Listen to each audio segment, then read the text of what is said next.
Un fils honore son père et un serviteur son maître. Si je suis père, où est l'honneur qui m'est dû?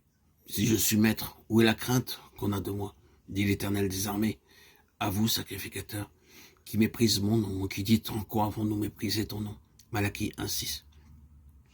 Notez bien ce fragment de verset. Si je suis père, où est l'honneur qui m'est dû? Car je suis éternel, je ne change pas. Et vous, enfants de Jacob, vous n'avez pas été consumés. Malachie 3,6. Il est le Dieu qui ne change pas. Car j'honorerai celui qui m'honore, mais ceux qui me méprisent seront méprisés. 1 Samuel 2,3.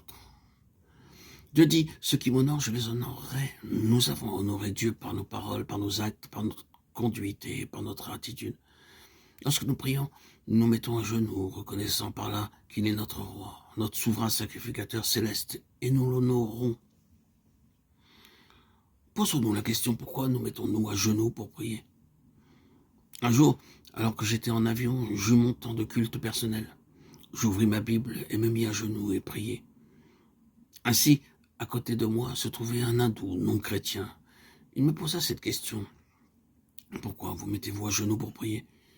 Avez-vous mal à l'estomac? Non, je me sens très bien, répondis-je. Mais alors, pourquoi vous mettez-vous à genoux? Je lui expliquai alors que tous, lorsque nous prions, nous sommes conscients de la présence du Seigneur Jésus-Christ. Nous lui parlons comme un homme parle à son ami. Les non-chrétiens disent des prières apprises par cœur, mais nous, chrétiens, nous lui parlons comme on parle à quelqu'un, face à face. Il est un Dieu vivant. Le Seigneur Jésus-Christ, en 3 endroits du Nouveau Testament, porte le titre de roi des rois et seigneur des seigneurs. Maintenant, supposons que je me tienne en présence d'un roi de cette terre. Ne serait-il pas convenable que je lui rende l'honneur qui lui revient? Mais le Seigneur Jésus étant le roi des rois, le Seigneur des seigneurs, nous avons à l'honorer de la manière qui nous est indiquée dans la parole de Dieu. C'est pourquoi, si je viens dans sa présence, je lui parle et je l'honore par mon attitude. Nous pourrons constater dans toute la parole de Dieu que lorsque les croyants se mettaient à prier, ils se mettaient à genoux. Lorsque Salomon eut achevé d'adresser à l'Éternel toute cette prière et cette supplication, il se leva de devant l'autel de l'Éternel où il était agenouillé, les mains étendues vers le ciel. 1 Roi 8,54. Car Salomon avait fait une tribune d'airain et l'avait mise au milieu de parvis. Elle était longue de 5 coudées, large de 5 coudées et haute de 3 coudées.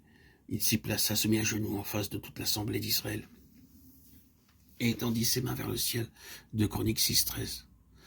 Dans ce texte, le grand roi Salomon nous est montré priant à genoux devant Dieu en présence de tout le peuple.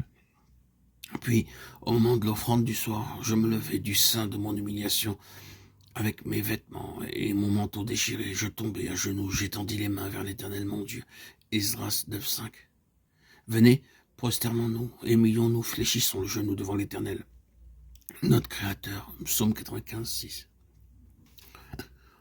Lorsque Daniel sut que le décret était écrit, il se retira dans sa maison où les fenêtres de la chambre supérieure étaient ouvertes dans la direction de Jérusalem, et 3 fois le jour il se mettait à genoux, il priait et il louait son Dieu comme il le faisait auparavant. Daniel 6,10. À ce moment-là, Daniel était le plus grand homme dans tout le royaume après le roi. Néanmoins, on pouvait le voir 3 fois par jour prier en genoux devant la fenêtre ouverte. Dans la parole de Dieu, quels que soient les personnages, qu'ils soient prophètes ou rois, nous constatons qu'ils prient à genoux. Nous pouvons peut-être objecter qu'il s'agissait de l'ancienne alliance.